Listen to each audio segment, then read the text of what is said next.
keynote address by the Chair of Council, Mr. Mike Teke. We like this event to be interactive, so we have the question and answer session that will be controlled by the Head of Department of Mining and Survey, Professor Hendrik Grobler. Please post as many as possible questions. We will try our best to answer your questions and welcome your comment. And colleagues, note on the chat box, we will have an additional information that will include the bio of today's speakers, and feel free to look at them.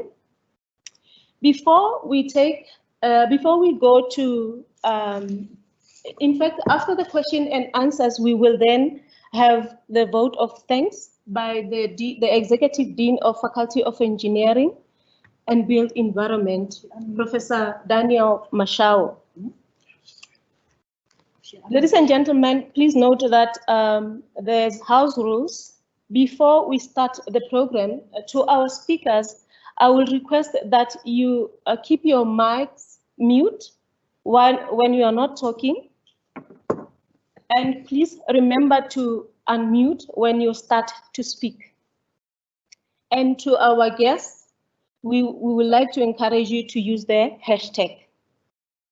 Without any loss of time, the first speakers will be from the Convocation of the university. And the Convocation is a very important statutory body that ensures that the input of alumni into the matters regarding the university and also provides a statutory connection to its former students. I would like to introduce to you President of Convocation, Professor Boitumelo Diale, and a newly appointed executive member of Convocation, Ms. Confidence Tshilande. They will talk about reaching out to the Convocation and the role of Convocation, Alumni Connect, and mentorship opportunities. I would like to take over to Professor Boitumelo Diale and Ms. Tshilande. Over to you, Professor. Thank you so much, Prof.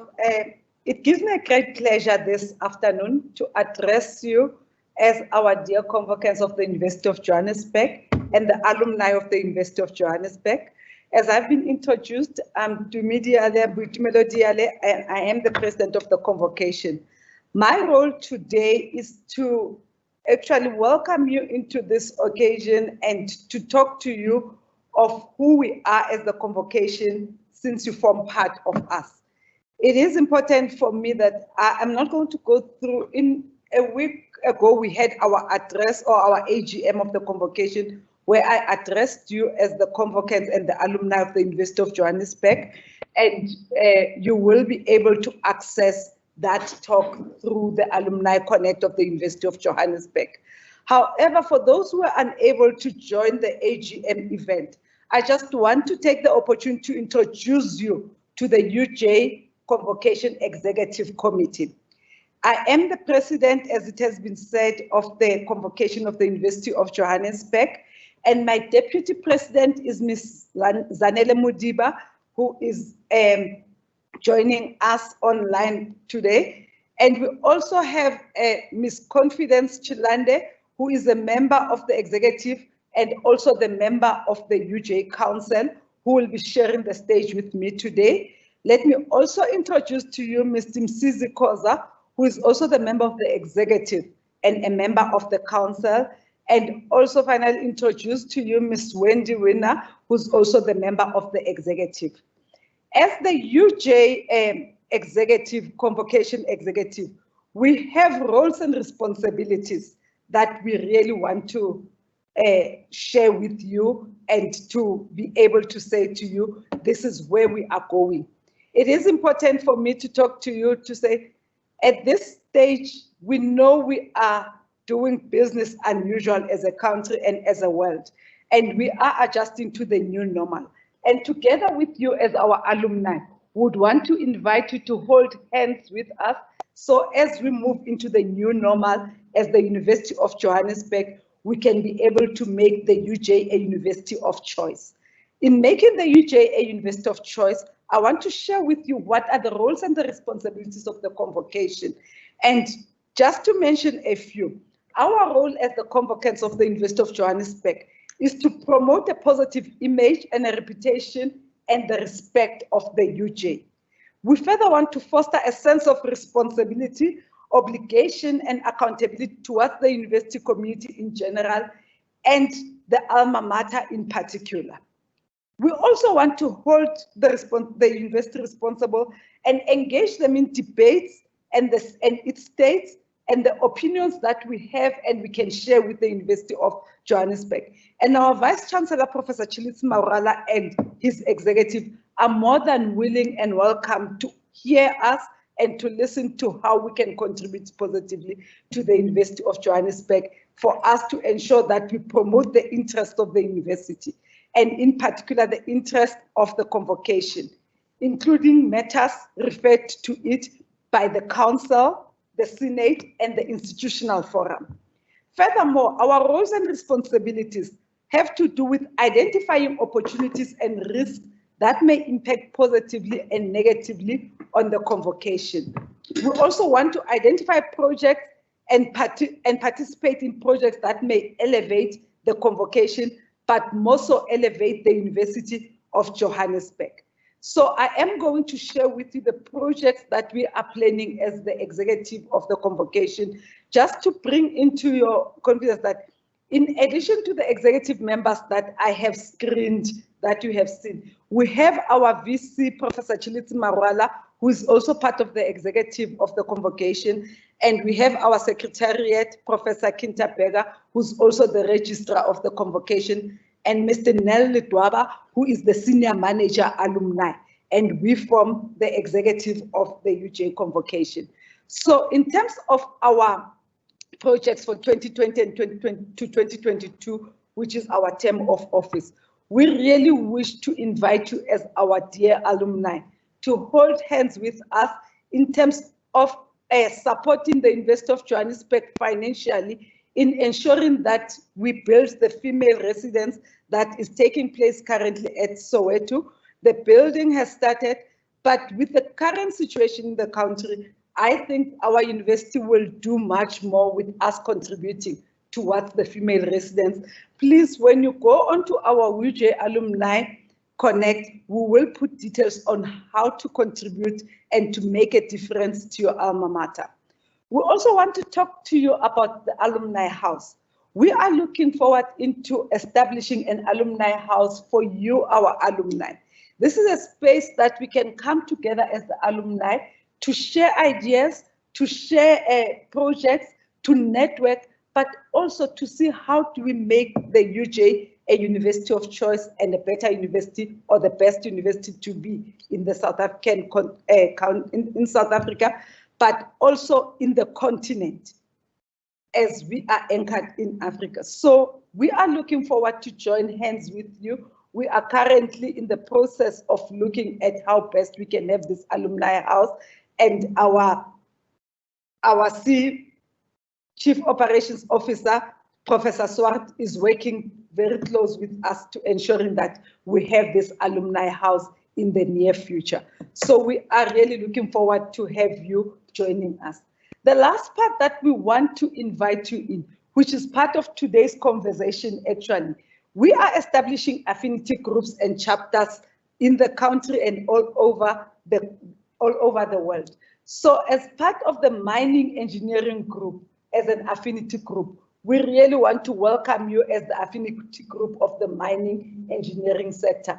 And we want to hold hands with you. This is just the beginning of the event, and we are looking forward to working with you closely.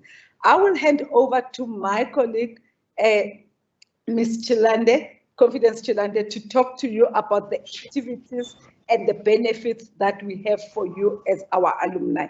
Over to you, Ms. Tshilande. Thank you so much, Prof. Diale. As you have heard from the MC, I'm a member of council and a member of the executive committee of convocation. But one of the things that was not mentioned is that I'm also working as a geotechnical engineer, which makes this special affinity group very close to my heart. So this is a special occasion for me today. Basically, I'll be talking about the benefits of being an alumni at UJ and also the activities that we are involved in. So UJ prides itself in leading on the IR and has made your certificate digitally available. So you can access your digital certificate via the digital certificate platform on the UJ website, and you can view or share your certificate for verification purposes with third parties, such as your prospective employers, at no cost to both parties. Another thing that you can also get is that you can send a secure electronic academic record to yourself or third parties. For example, your prospective employers might need to see that, so you'll be able to get that at no cost at all.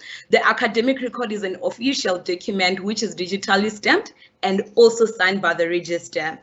One of the things that we have is the Alumni Connect, which is a social platform, media platform for alumni and pre-alumni or final year students platform. You can actually reconnect with your classmates and receive ongoing educational opportunities and employment offerings by joining the Alumni Connect platforms. This platform is fully integrated with social and professional networks and enables graduates and final year students to actually expand their networks and to cultivate the culture of giving back to their alma mater in the form of mentoring of young alumni. So if you're really passionate about alumni, this is a space where you can actually get your mentees there as well. So one last thing that I want to speak about is the amazing Alumni Impumelelo magazine. In the UJ magazine, you also find some of the UJ's recent success stories, and which is why it's called Alumni Impumelelo, which means success in Zulu. Through these publications, we take time to celebrate some illustrious alumni events, research and graduates. We invite you to visit the alumni website and update your contact details in order to receive publications. So please ensure that you visit the website often and make sure that your Alumni Connect is downloaded on your phone as an app so that we can stay connected and get to engage with us as the Exco as well as other previous classmates of yours. So thank you so much, Prof. Diale and the MC. I'll be handing it over to you. Thank you very much, Ms. Tshilande and Professor Boitumelo Diale. We really appreciate the good work that you are doing as the body of convocation at the university. We are now going to the third speaker.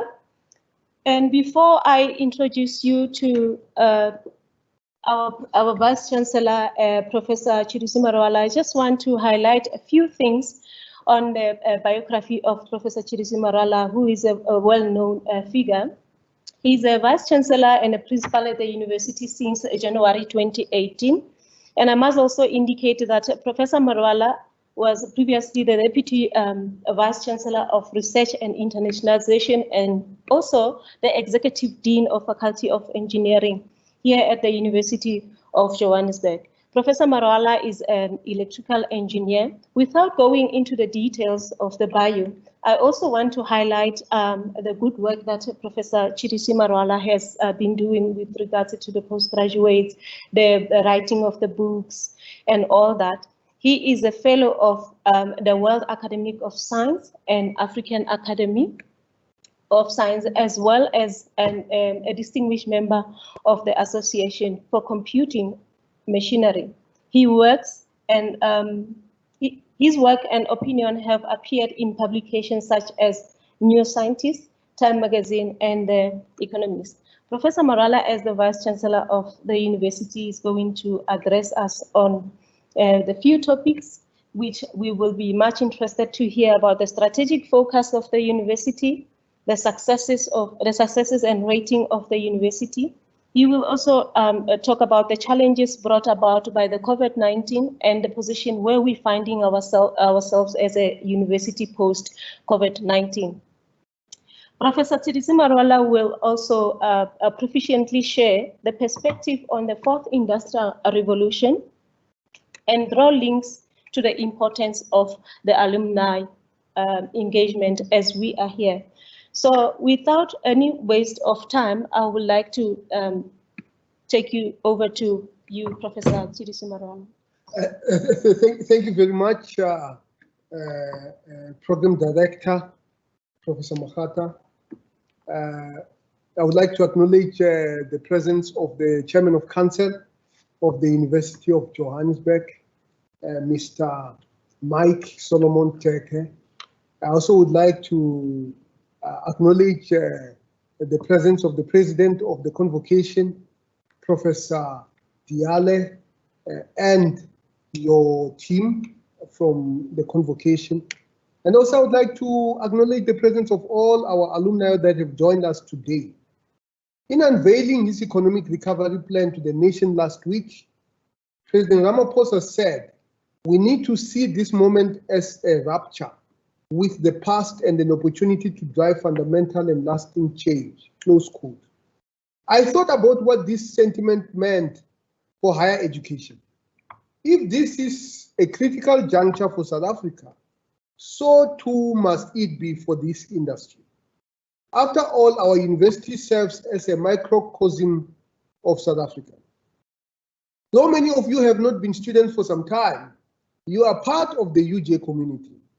I am proud of how we have managed to respond to the challenges we have faced in this period of COVID-19. But this certainly is a moment that serves us as a rupture with the past, and there is much still to be done.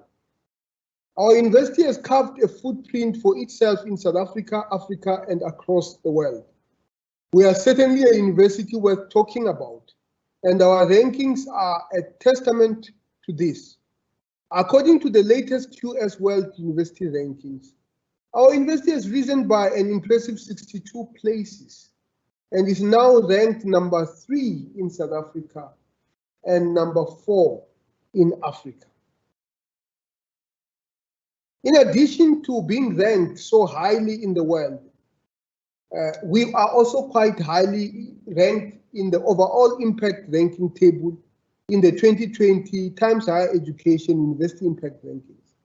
UJ was also recognized for and excelled in several specific sustainable development goals. It was ranked in the top 100 for the following sustainable development goals. Sustainable Development Goal 1, which is no poverty, it was ranked number 8 in the world. SDG 10, which is to reduce inequalities, it was ranked number 30 in the world. SDG 4, which is quality of education, it was ranked number 44 in the world. SDG 8, which is decent work and economic growth, it was ranked number 48 in the world. SDG 17, Partnerships for Goals, it was ranked number 50. And SDG 5, Gender Equality, it was ranked number 75 in the world. This is the stature you hold with you. It is through today's talk that I want to reacquaint you with your university. We want to assure you that you can be proud to call yourselves UJ alumni. Since the first rumblings of COVID-19, we have been agile, responsive, and constantly aligning itself with national strategies. Despite a seemingly challenging shift, we have certainly seen success. For instance, our undergraduate success rate for the first semester was 88% this year compared to 84.7% last year. Class attendance was on par this year with last year, while student cancellations were also on par with last year. While some students have returned to campus, our online offering continue for the rest of the year. We have worked on prioritizing students that require access to facilities such as labs or clinics, ensuring that all necessary COVID-19 health protocols and safety standards are implemented. where challenges have cropped up around access to devices and data, we were quick to respond. We have provided monthly data packages to our students and distributed more than 5,000 devices. We are ever mindful of the inequities in our society, which plays itself out in our student population. It is not just in the teaching sphere that we are seeing success. The university has continued to participate and contribute to discussions and intellectual debates in public spaces on COVID-19. You have no doubt read about truly enterprising work undertaken using 3D printers to produce PPE, for example. Our ventilator project, created by 3D printers, has won an external tender bid of 30.5 million rand. This is one of several areas where the university has assured that it is at the forefront of this battle with this disease. We are also seeing fundamental shift in the fight for social justice. Many more than before have sounded a clarion call for greater equality across gender lines, racial lines, and class divisions. While COVID pandemic might itself become the object and subject of research, I believe that greater focus will be given to social justice issues, the utilization of technology for the good of all, and finally a quest for a just society. This will perhaps be the greatest definer of this new world order. Now we look to the future in an uncertain world. Mapping out a trajectory for a post-COVID-19 world is no easy feat because of the unpredictability of the pandemic. In this world, we envision after a vaccine, or many experts will tell you the virus persists, but we must adapt. What we are clear about is the trajectory of our university, which is upward and accelerating. UJ is widely regarded as a model for other universities in leading the fourth industrial revolution conversation in South Africa and continent. As you are undoubtedly aware in your own industries, the pandemic has served as an important purveyor of tools for our preparedness for this shift. The 4IR, simply put, is the age of intelligent machines characterized by technologies such as AI, IoT, augmented reality, and 3D printing, for instance. These disruptive technologies are fundamentally changing the way we learn, live, work, and relate to one another. Universities have to shift their roles towards a focus on emerging requirements of business, governments, and society. Because of our positioning of this University of Johannesburg in the fourth industrial revolution, our transition to manage the COVID was very smooth. Accordingly, the University of Johannesburg is the first university in South Africa to complete the academic year this year. We are going to be completing the academic year on the 20th of November. Some universities are actually going to only complete their academic year, this academic year, in March next year. So these changes that will be brought about by the fourth industrial revolution will be rapid and often unpredictable. It is crucial that our planning processes allow for constant adaptation. The ability of the continent, countries, organizations, and individuals to rapidly adapt and evolve to take advantage of the changing environment will be essential. The media space, the think tanks, government, and many other players in the field have now realized that the tomorrow they may have been imagining is already with us. UJ has led the charge actively. And very soon you will be hearing from our chairman, who is a well-known figure in the mining industry, on how the mining industry is moving to the fourth industrial revolution. In 2018, when I took the reins as Vice-Chancellor, and to build our legacy left by my predecessor, I introduced Industry 4.0 to the university as part of the already existing Global Excellence in Stature strategy.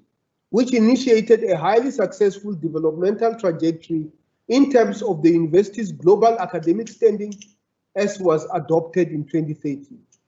Through GES 4.0, UJ intends to advance and position its strategic intent of attaining global excellence and stature in the context of the 4IR, and to support the African continent in embracing the 4IR as a leading African institution in a globally competitive environment. Importantly, UJ's approach to 4IR will have a Pan-African focus with the goal of ensuring that the continent provides at least some answers to the challenges raised by the 4IR from an African perspective. We have master's dissertations on how to 3D print your world and robots developed by students to demonstrate how programming can make inanimate objects move via coding, enabling the robot to solve a maze. This year, we launched a compulsory AI course for all our first-year students, and I would welcome those of you who are interested to take this course to contact the president of the Convocation, Professor Diale. We are on the precipice of change, now even more so as we navigate the pandemic. As countries adapt to the elements of the 4IR, UJ has had to be and will be leading and challenging conventional stereotypes. Through the GES 4.0 initiative, UJ is seeking to position itself strategically within the context of the changing social, political, and economic fortunes of Africa.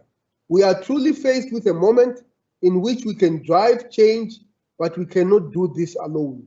I remind you of this inextricable link you have with our university, a university that needs you to work with us to reimagine and reinvent the future. Ngiyabonga, Kiyalibuwa, Bayadanki. Thank you. Thank you very much, Professor Marwala. I am very sure that our alumni are very proud to be called University of Johannesburg alumni. They are proud of themselves, considering that the University of Johannesburg, regardless of the challenges that we are being faced with, we are progressing the success, and it is also going through the rankings. So it is good to be alumni of University of Johannesburg. Ladies and gentlemen, that will take us now to the keynote presentation that is going to be by the Chair of Council, Mr. Mike Teke. I would like to go through Mr. Mike's biography. I'm not going to go into the details, but it is quite interesting and very much relevant to what we is going to talk about and to the future of mining, considering that the experience that Mr. Mike is having in the mining industry. Thank you.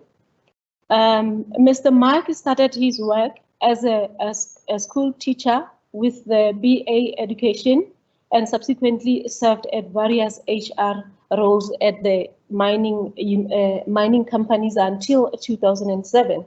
In 2008, Mr. Mike left Impala to be one of the founding members of Optimum Code. You can see that Mr. Mike has a commendable experience and was part of the listing of Optimum Code in the JSE in March 2010. In September 2012, after Glencore purchased and delisted Optimum, Mr. Mike resigned as CEO and became a non-executive chairman until April 2015. He was appointed as a VP of the Chamber of Mines in 2010-2012, and on the 5th of November 2013, Mr. Mike was appointed President of the Chamber of Mines until 25th May 2017. He was further appointed Chairman of the Richards Bay Coal Terminal in 2012, and in 2016 stepped down to become a non-executive director. So Mr. Mike Teke is going to give us a keynote address, and his speech is going to be focusing on the impact of COVID-19 in the mining industry from a management perspective, the future of mining industry, and how he You will also encourage the mentorship amongst current graduates and alumni within the industry. You will talk about the Alumni Connect system, how it can be used to engage and mentor UJ final year students and graduates. I will suggest that while we are sorting out the technical challenge that we have, we hand over to Professor Hendrik Grobler. Okay, over to you, Prof. Good afternoon. There's two questions in the forum. The first is whether or not the session will be recorded, and I can confirm that it will be recorded and published afterwards. And then I think this might come up a little bit later as soon as Prof or Mr. Teke is ready. Can you please share the statistics shared by Professor Marwala? We've come a long way to become number 3 in South Africa, which is a great milestone. Well done, and thank you to the teams. I think the statistics might be shared at some stage or some link. We can follow up on that a little bit later. I'm sure it's available, but we're not quite sure where. Let's see the next question. Okay. I'm a proud UJ alumni. We need to encourage such conversations and become a prominent leader in mining for IR.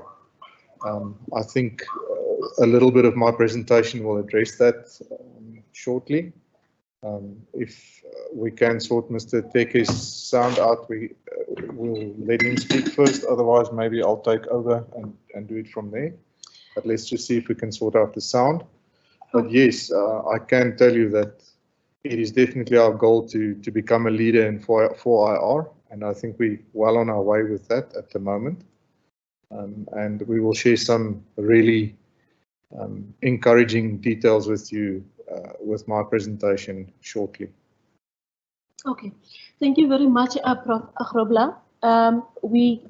Colleagues, ladies and gentlemen, I apologize for the technical issues that we are having, but we will have Mr. Mike presenting soon. I propose. If there's more questions. Okay, yes, Prof. Grobler, are there any more questions that we can probably run through? Nothing at the moment. Perhaps let's rather have your presentation, Prof. Grobler, and Do you think we can do that? No, let's. do you suggest that we wait a little bit, Yeah, that they sort out some challenges? Okay. Sorry, ladies and gentlemen, we will wait a few minutes to have Mr. Mike presenting, and Prof. Grobler will then later on share some slides on the mining and mining survey, some information, and then we'll give you an opportunity to ask us some questions, or we will go through the questions on the chat box. If any questions come up, we'll answer them while we wait.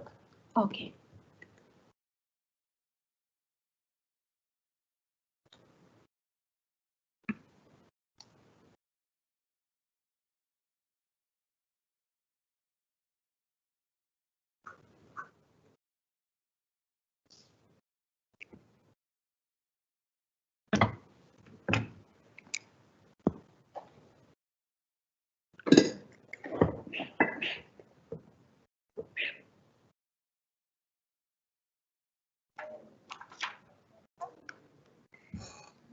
Okay, while we are waiting, perhaps we should give Professor Grobler a chance to present so that we don't waste much time while we're waiting for Mr. Teke.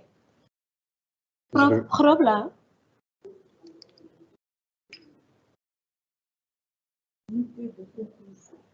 Okay, so just 2 minutes. Okay. He's linking to another PC, so let's. So he's okay. Mr. Mike Teke is linking to another PC. We'll give him just about 2 minutes.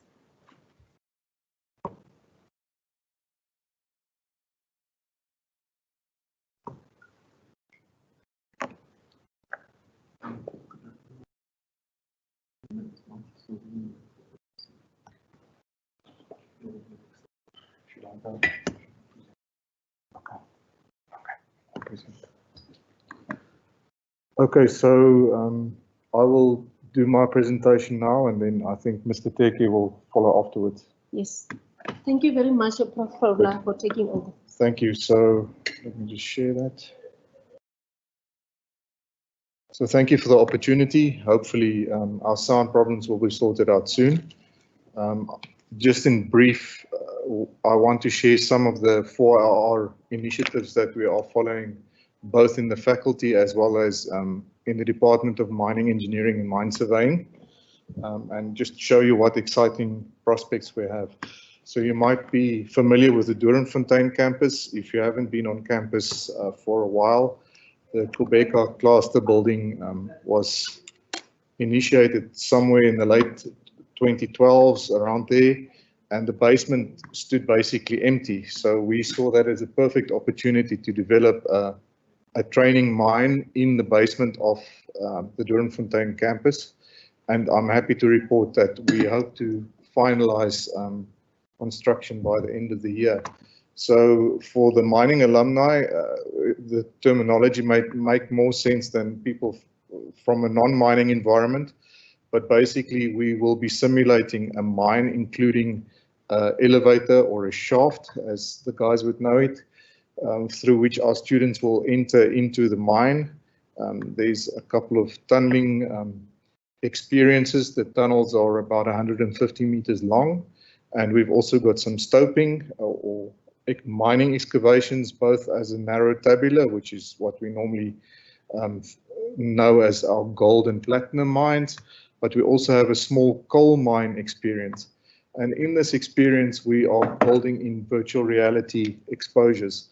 So we have, as you can see on the screen there, a virtual reality screen on which the students can mark off time and charge up holes and actually do a virtual reality blast of an excavation. And we can also then even assess the students on the accuracy of their marking off and their explosive timing.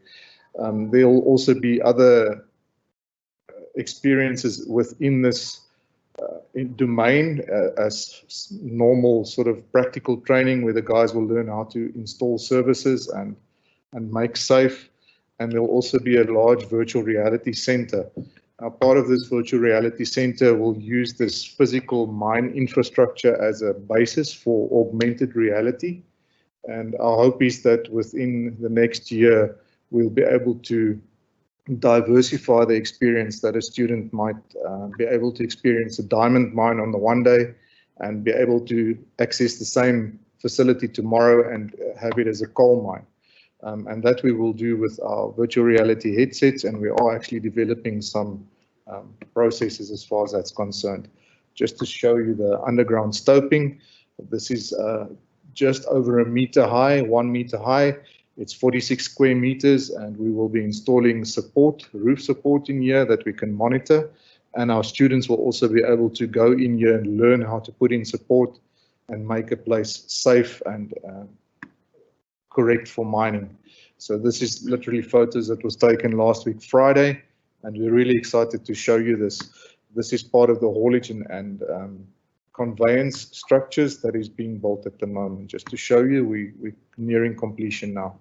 So some of the augmented reality would then be to charge up a face with explosives and actually be able to blast it in a virtual reality world.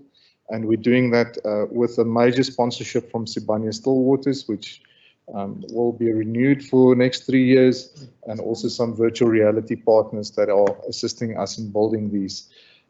You can see here an example of a virtual reality center being built in an underground environment at one of the mines. And our hope is to have a similar sort of experience in our mine on campus in a very short time.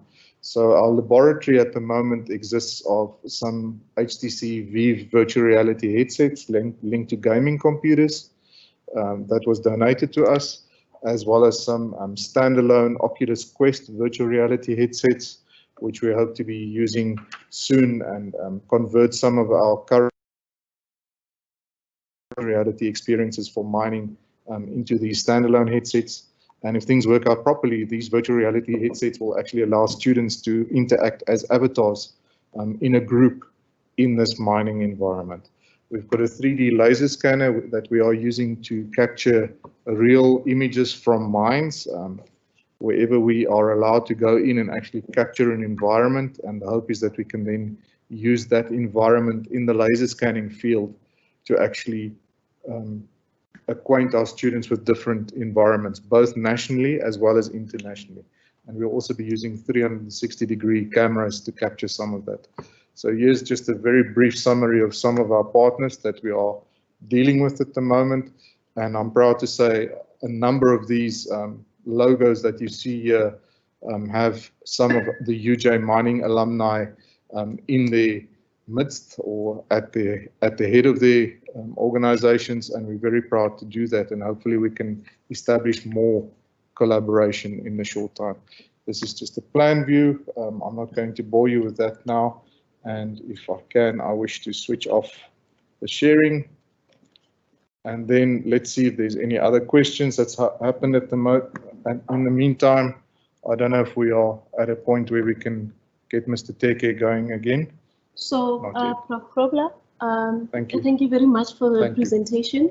And I will not start to mention any of our alumni as per your screen. I will not do justice on all of them, but we really appreciate the view and showcasing the involvement of our alumni on this on the future of mining engagement.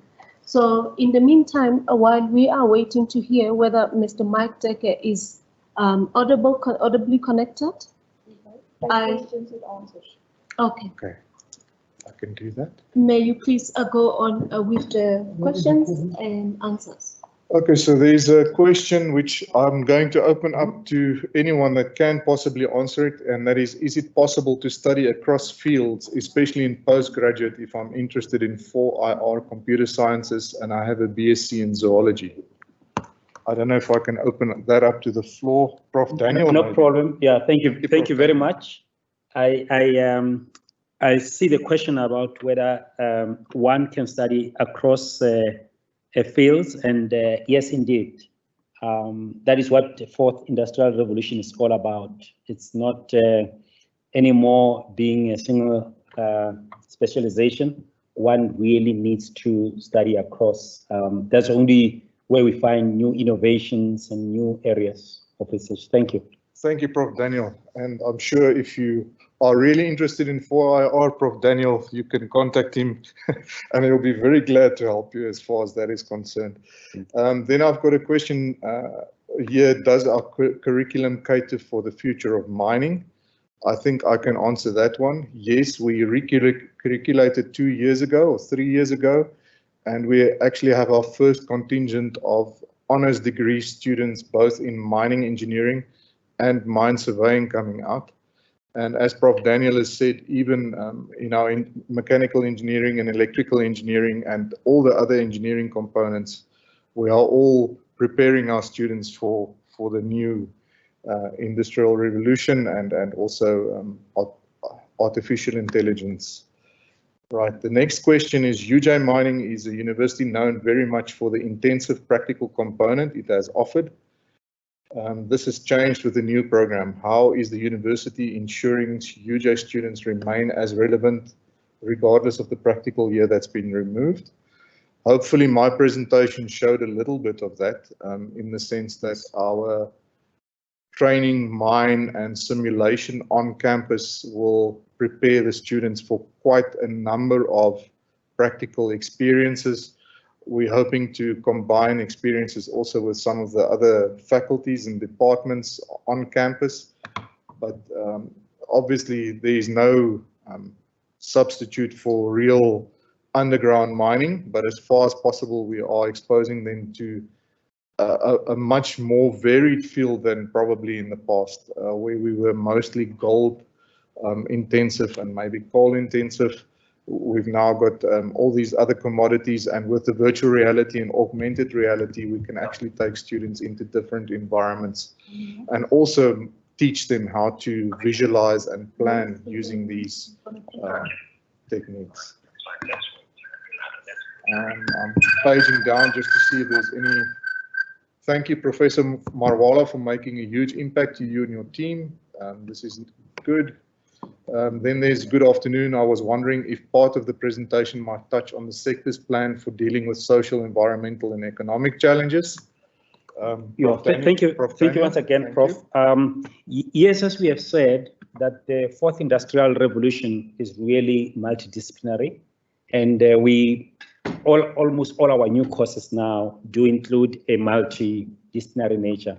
We have just introduced a Masters of Energy, and if you look at the content of the course, it really includes the political landscape, it includes the energy, and it also includes the humanities, about how people are impacted. So we are working a lot more multidisciplinary than in the past, where things were done in a single discipline. Thank you, Prof. Daniel.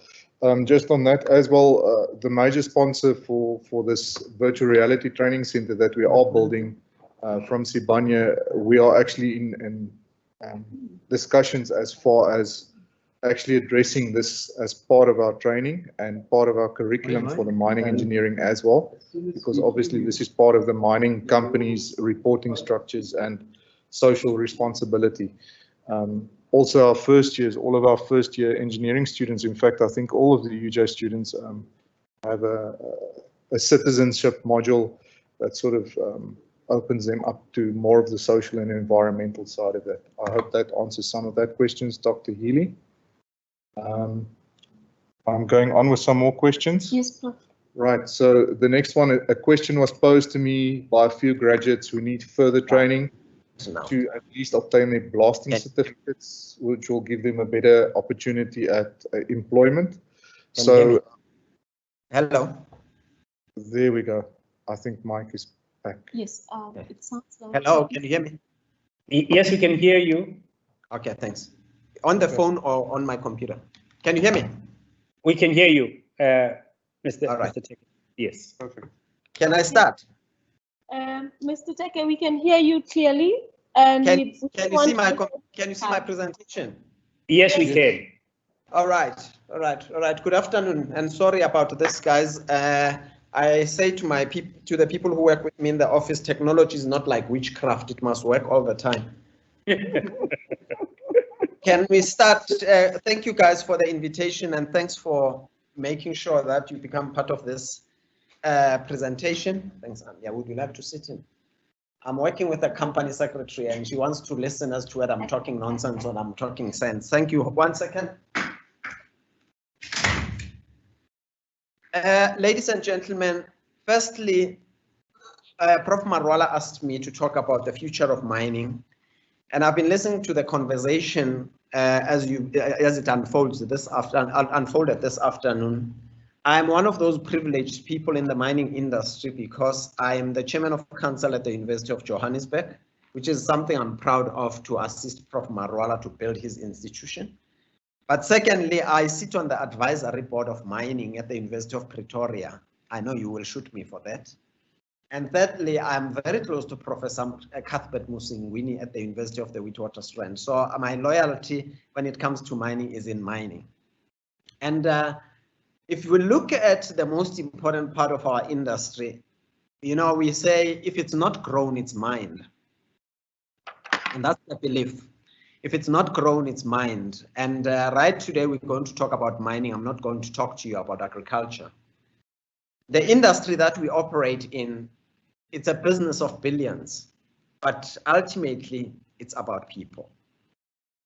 I listen to a lot of people who are interested in working in the mining industry. Why? Because they think you make billions, you make lots of money, you talk size. It's a big, big business. It's big, sizable companies. Yeah, you do come across mines which are called small mines, but ultimately this business, it's about people.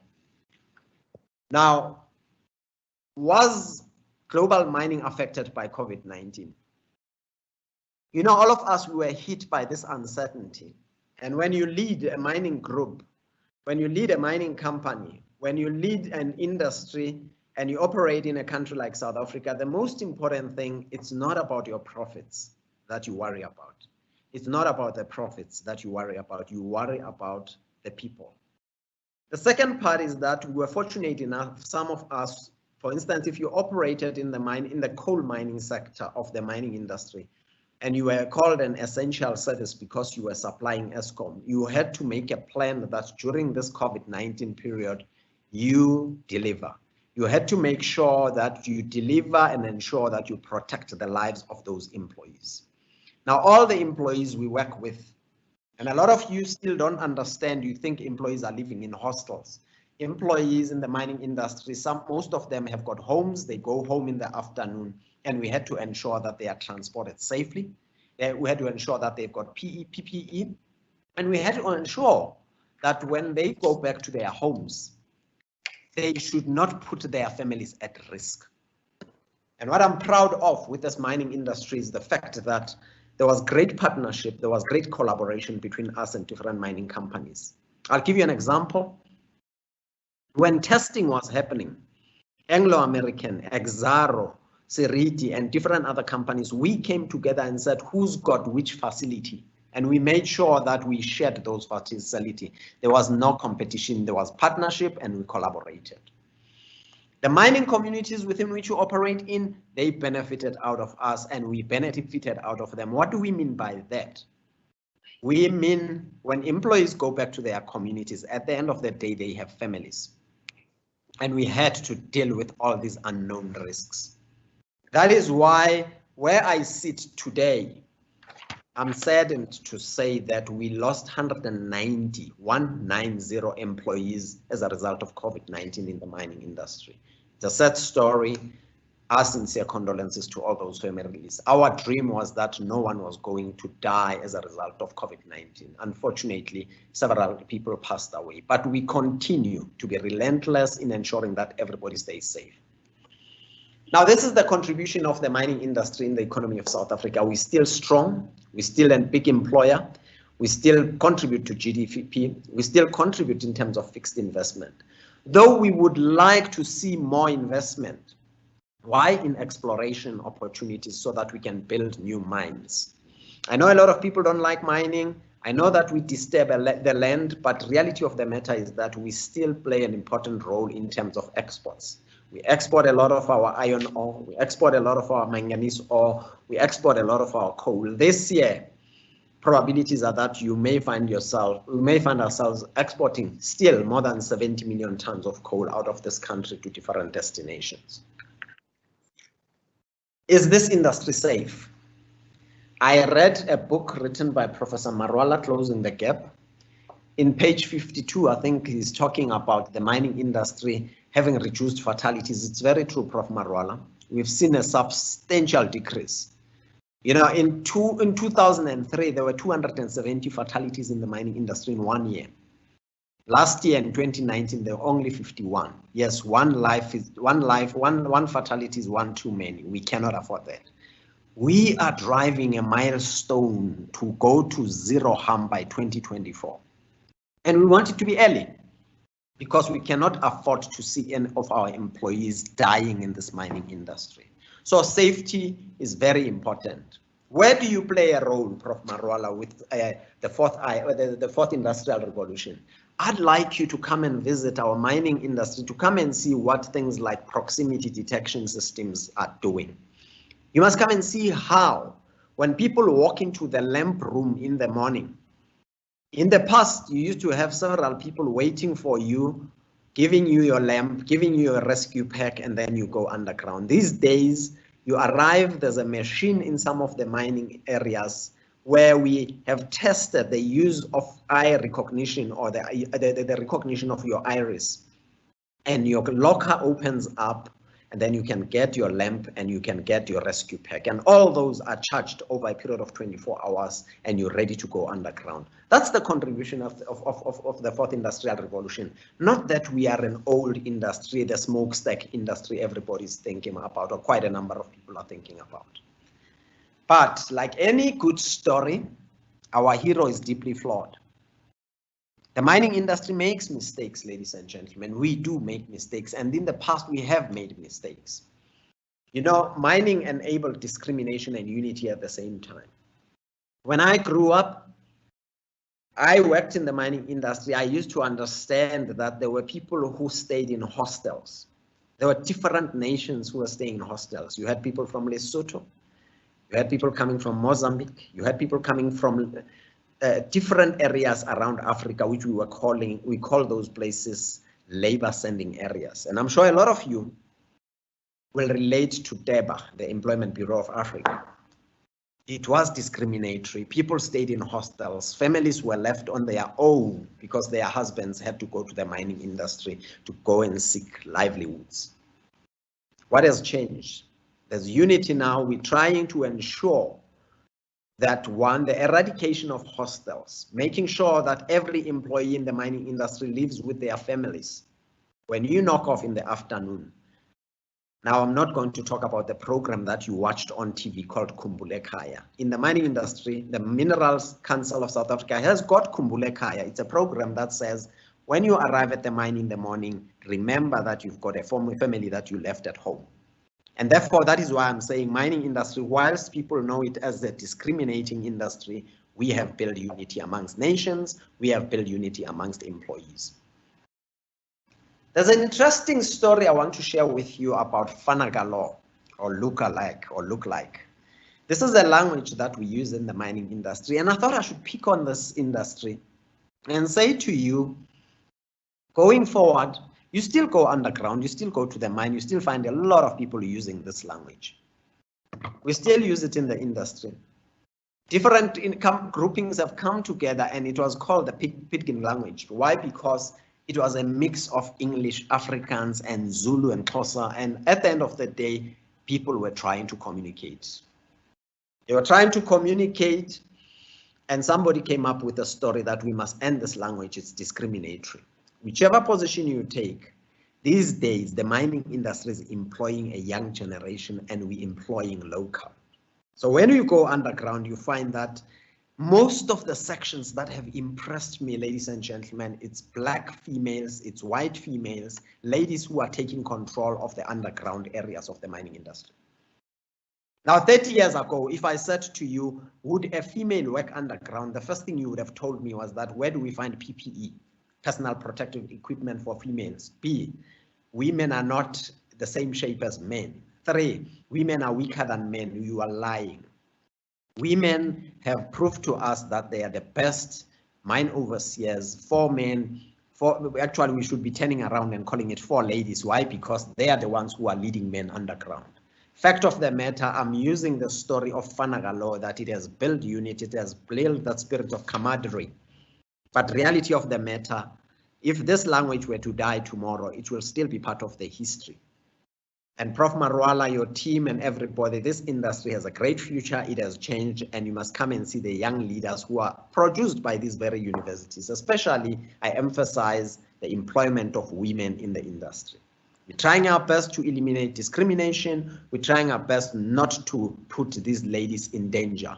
What I mean by that, because historically, this industry was known to be a male-dominated industry. Now, there's a big story. Somebody told me about Risikera Fisher Masimu, meaning don't burn the milli fields or don't burn the fields. In other words, don't destroy a legacy, don't destroy where you make your livelihood.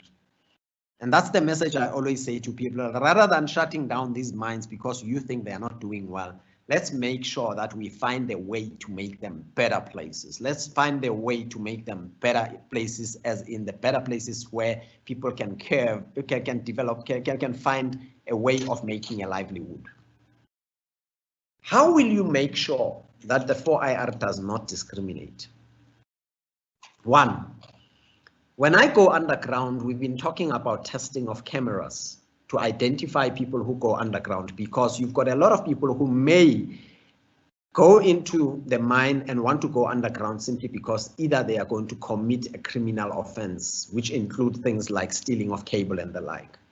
There are cameras that are identifying people, and Prof. Marwala has spoken a lot about cameras that are discriminating against black people and identifying Caucasian people and the like. We need to watch that.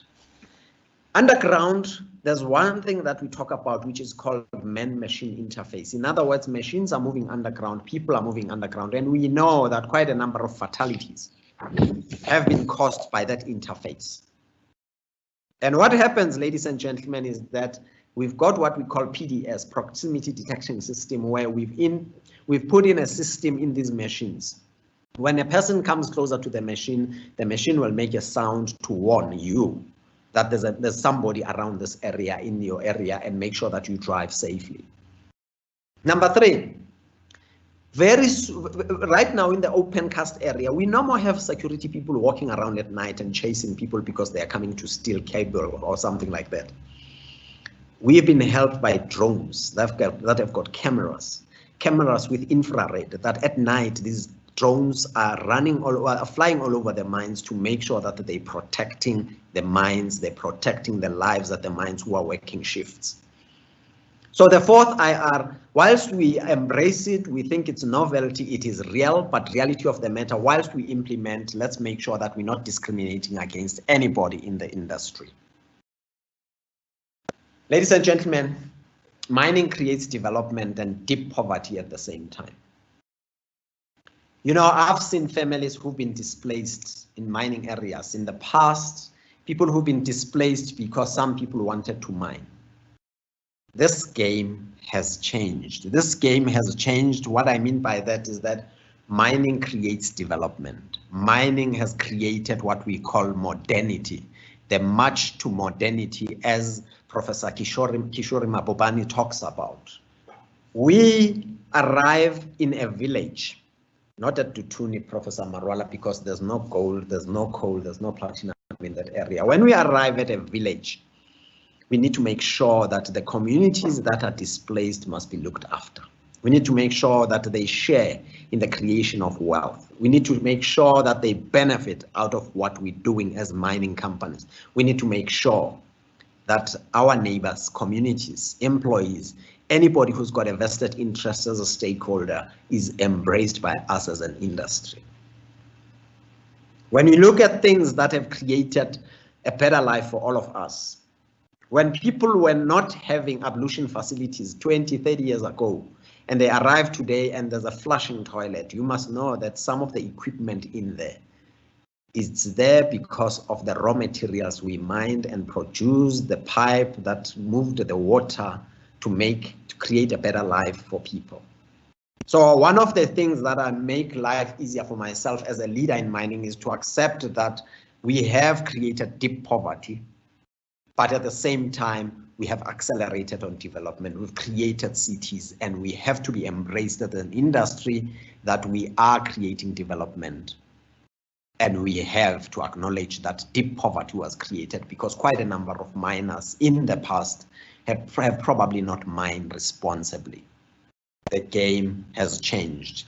You talk to the Minerals Council of South Africa, we are about neighborliness. We are about marching to modernity, as they call it. And we are about creating an environment where communities can embrace mining.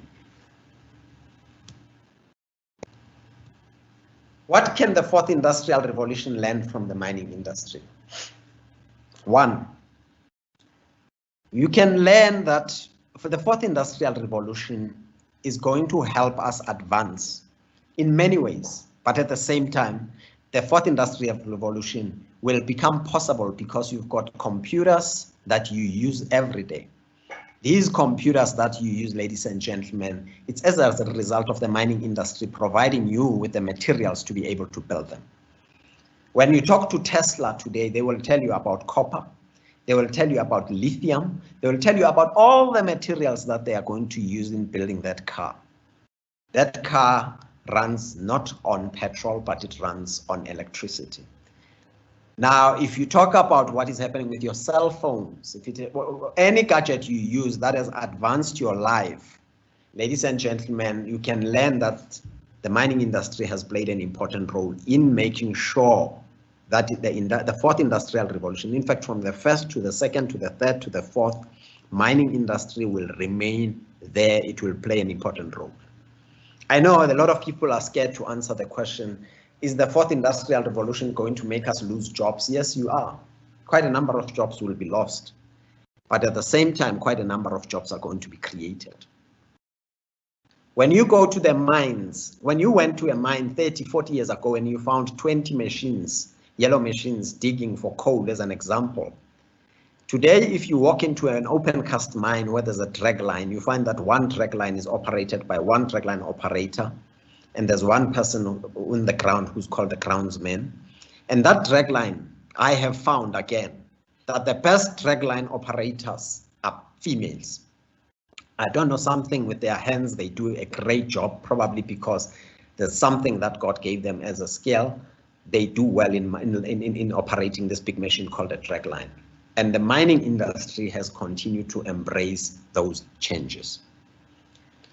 Now, lastly, it's sunrise again in mining. Why? Because all of you who might be maybe listening, you turn around and say the mining industry is a sunset industry. It's finished. It's a smokestack industry. It's dirty. I listened to somebody making a comment that the mining industry pays far low wages.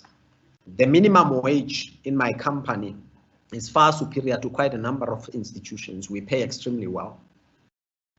I look at communities within which we operate. Yes, there are mining companies that have blasted houses, people's houses have cracked. There are times where some people have become not responsible and left places not rehabilitated. Yes, we've seen fatalities in the mining industry. People dying, families left destitute, and we've seen people picking up illnesses as a result of some activities.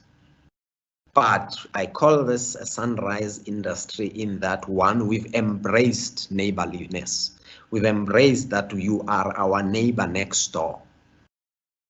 You are our neighbor. As we mine next door, we want you to benefit in job creation, in getting a job with us, or being an entrepreneur and running a business and supplying us with something as a mine. We have created a good life by partnering with institutions, universities, high school, by giving bursaries. We have created a better life for all by ensuring that we embrace the fourth industrial revolution, by ensuring that we are advanced.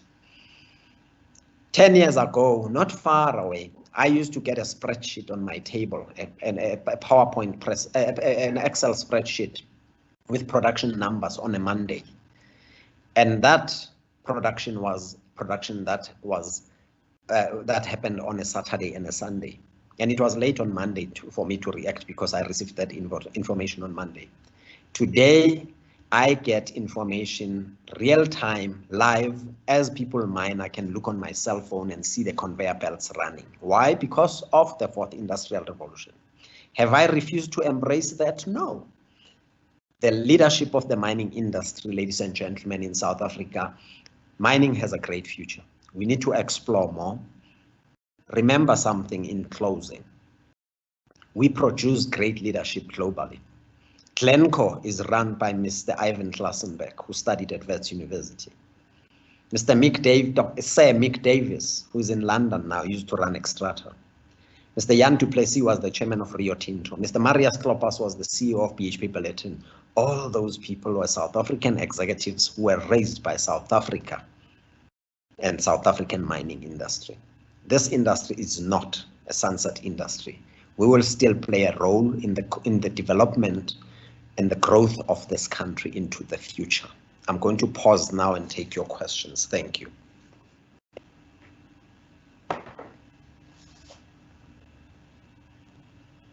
Am I talking to myself? No.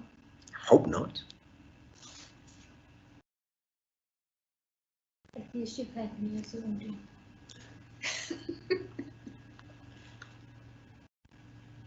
That lady is talking.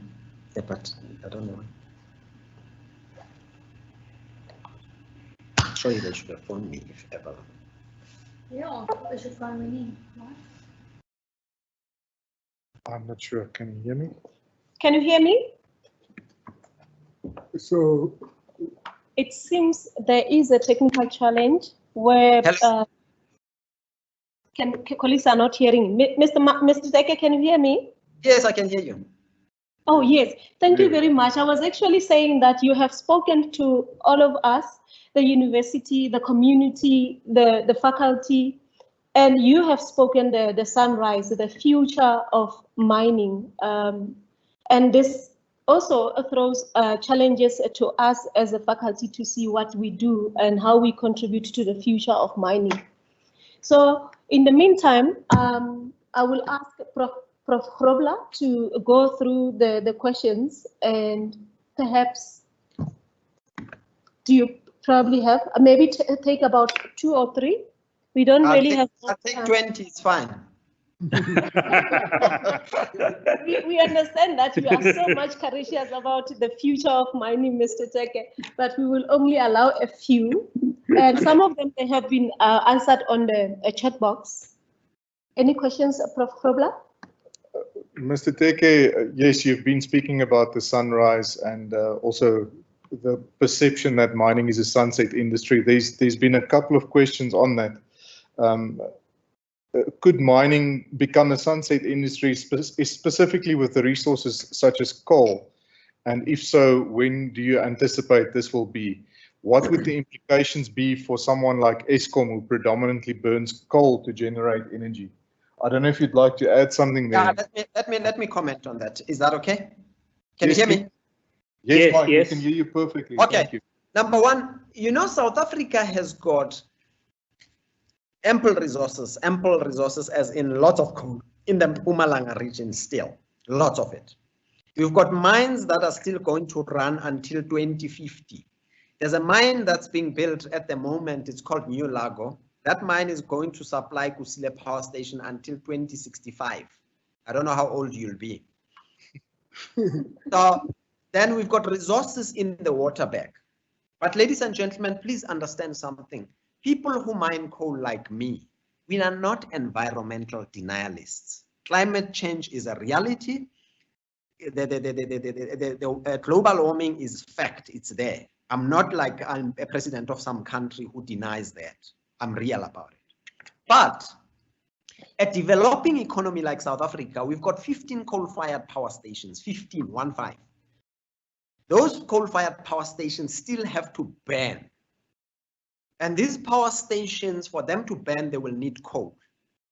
The language that we speak, it's called just transition. In other words, we need to transition from a fossil fuel energy environment and embrace solar, and embrace wind, and embrace nuclear possibly, to make sure that we advance our economy to a greener economy, because we are a carbon emitter with fossil fuels. But you must be responsible with that just transition. You will remain with what we call base load. Base load will always be coal. You might end up being left with 11 or 10 coal-fired power stations and convert the other 5 into either gas or something else. So reality of the matter, coal will still have a future for the coming 20 to 30 years. Thank you, Mike. There's a follow-up question on that from Dr. Healy. To follow up the question with the attitude of banks towards funding new mining projects, considering the call for green technology. Yes. Could you maybe say something about that for us, please? Yeah, look, we know that globally, we are seeing a lot of institutions, especially the investors. Let's start with the investor community. There are investors who come from those countries that are pushing hard, that are pushing against fossil fuels. Interesting enough, countries that have made money out of oil now are turning against the fossil fuels. I understand that because of global warming, and we're worried about climate change. So what are they doing? They're putting pressure on these companies, especially where they invest, and they are saying, get rid of coal or get out of coal, or we will disinvest from you. Banks have unfortunately as well found themselves in that position where they are forced not to invest in coal. They are forced that they must walk away from coal and embrace solar, they embrace wind and renewable technology. My argument is that whilst we are on that path, it will be responsible for us as a country, as a continent, as the world, to understand the whole principle of one, just transition, that we cannot just switch off the 15 coal-fired power stations in South Africa. Guys, ladies and gentlemen, we load shed right now with these 15 coal-fired power stations. Can you imagine if you shut them all up? What will happen? We are a developing economy. Let me make one point and then I can stop. I will stop. The USA, they generate coal, they generate their electricity, 27% of their electricity still comes from coal. They have coal mines. They are shutting down the coal-fired power plants, coal-fired power plants. But the interesting thing is one, which I've challenged them, they don't shut their coal mines. They still export their coal mines. In other words, they are saying somebody must die of their coal. Why? If they were serious about that agenda, let them shut the coal-fired power plants and the coal mines. With us, we don't have that luxury because our purse is not as deep as theirs. They can borrow money as much as they want. They're talking trillions of debt. And their economy can afford to service that debt. In our case, we've got 60 million people in South Africa. We've got 14 other countries around the SADC region who cannot support themselves. They still depend on us to export energy to them. So the banks have to join the just transition route. And yes, they are facing a challenge globally from investors who are saying, get out of coal. Thank you, Mr. Teke. That's really stirring information. There's a small question on this. How would you consider the role of artisanal and small-scale mining as it relates to renewables? And yes, maybe for IR as well, please. I'll tell you what, there are new mines that are coming up, especially people are starting to, we know there are new types of minerals people are mining. We're talking about lithium, quite a number of people. Somebody the other day phoned me and asked me about what do we mean by rare earths? They are starting to explore for those resources. And we know that such mines are not as big as a coal mine. They are not as big as a gold mine and the like. They will be smaller. For me, as a miner, having worked in this industry for a long time, I embraced artisanal mining. I embraced junior miners. There's one proviso. Let's make sure that we work within legislation. Two, let's make sure that it's safe. You don't call it artisanal mining and you find that you're flouting rules, you're cutting corners, and then people get killed in the process. Let's make sure that it's professionally done. So I support it. Thank you very much. That's really important. I've got one last question that's come up. How do the mining industry deal with gender-based violence and sexual harassment in the mines? And then a follow-up to that is, are childcare services or other forms of support being provided to women workers? Yes, the most important thing. Yeah, go ahead. No, could you expand on that for us, please? Thank you. Okay, that's fine. I must tell you one, history has shown us that we've known the mining industry to be a male-dominated industry. In fact, when people were tested in the platinum industry to check as to whether your health is okay to go underground, some of the tests were not good for women because they were seen as tests meant for men only. Today, one, we provide PPE. B, we provide opportunities. C, the leadership underground at the mine, your mine overseers, your mine foremen, your mine managers are black females, white females. There are different colors. There are Indian ladies, colored ladies who are coming into the system and they have done extremely well. We've embraced that. Has there been violence? Yes, we have seen violence. We've seen people who have obviously did the wrong things where violence was meted against some of the women underground. And is it justifiable? No, it's wrong. The industry has made strides. The Minerals Council right now is running a program on women in mining. That program is aggressive, is to ensure that we identify ladies who are capable of running these businesses, not running the business only underground. Right now, Anglo-American has showed you, they've appointed Natasha Feljun as the CEO of Anglo Platinum. She's proved herself over the years as the most competent CEO. When she worked at Lonmin as a COO, she has come through the ranks. It's not about PE, it's not about a window dressing. The third important thing is about women. They are great entrepreneurs. There are those who have decided, no, we don't want to be employed, but we want to be entrepreneurs. They are not entrepreneurs who supply toilet rolls or garden services at the mines. No disrespect to anybody. They are core to the business. They speak their language in the boardroom about the equipment that we speak about as men. The discrimination in the industry is coming to an end and we're working at it hard.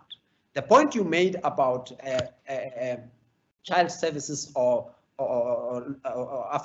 caring for children, the National Union of Mine Workers during wage negotiations, several of these wage negotiations in the past, they've fought hard for this, and it's a hard-won battle where they have been successful. We do provide for that. There are allowances that are provided by different mining houses. There are facilities that are provided for these people where we pay for them.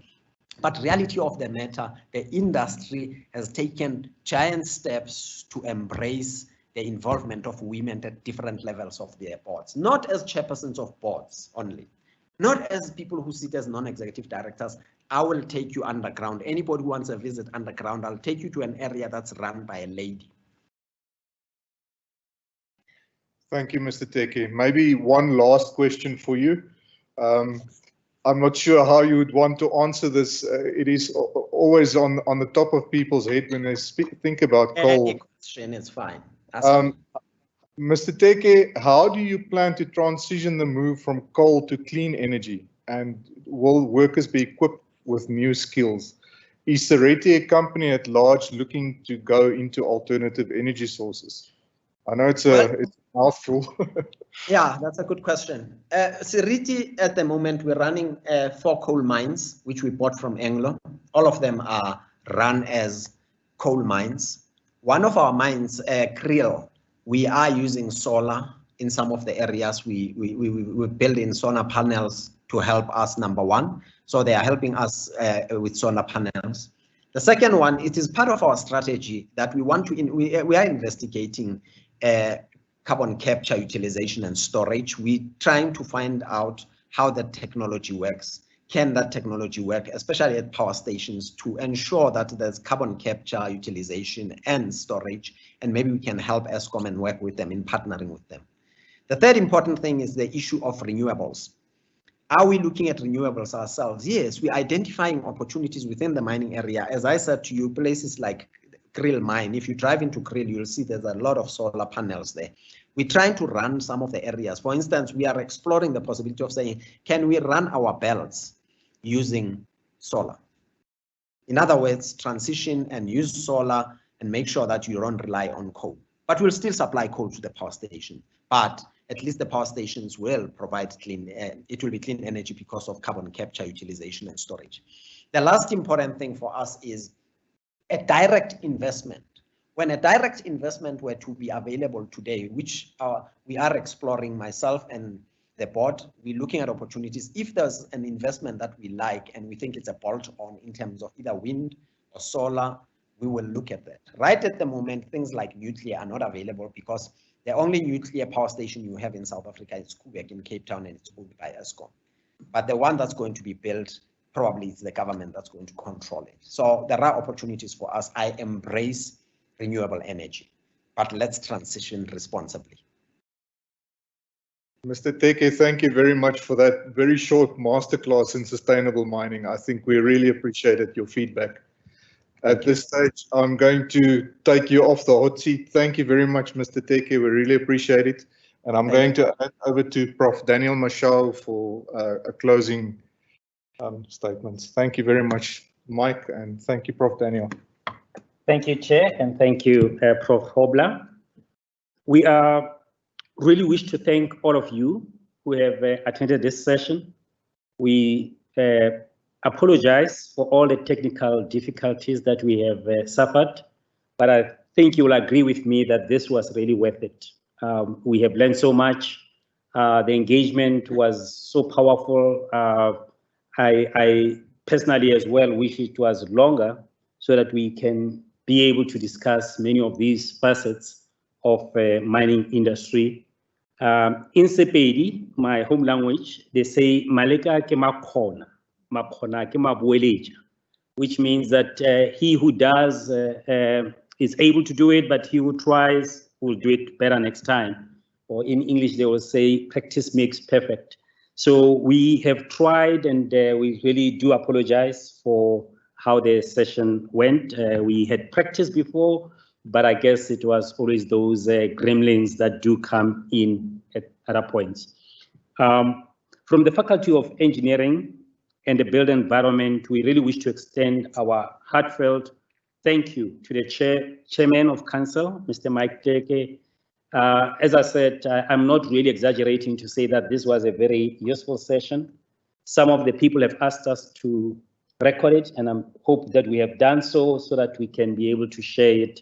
The issues that were raised in the discussion and were really interesting. I have done my PhD on speech recognition, so I am really inspired when we talk about languages. One of the big problems is the disappearance of languages.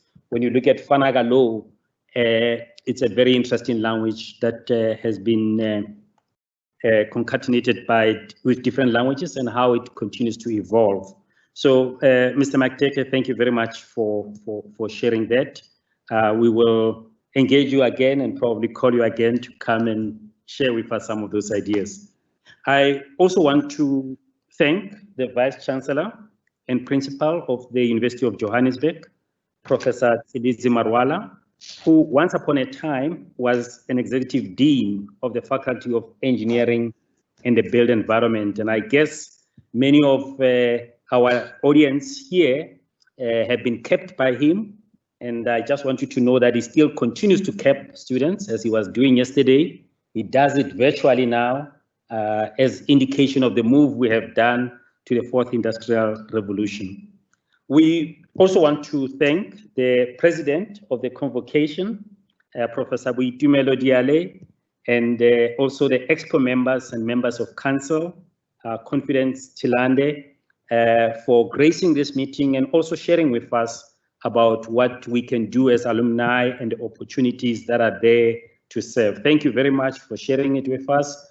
We have heard that you have a lot more experience with these sessions than us, but we really enjoyed your presence.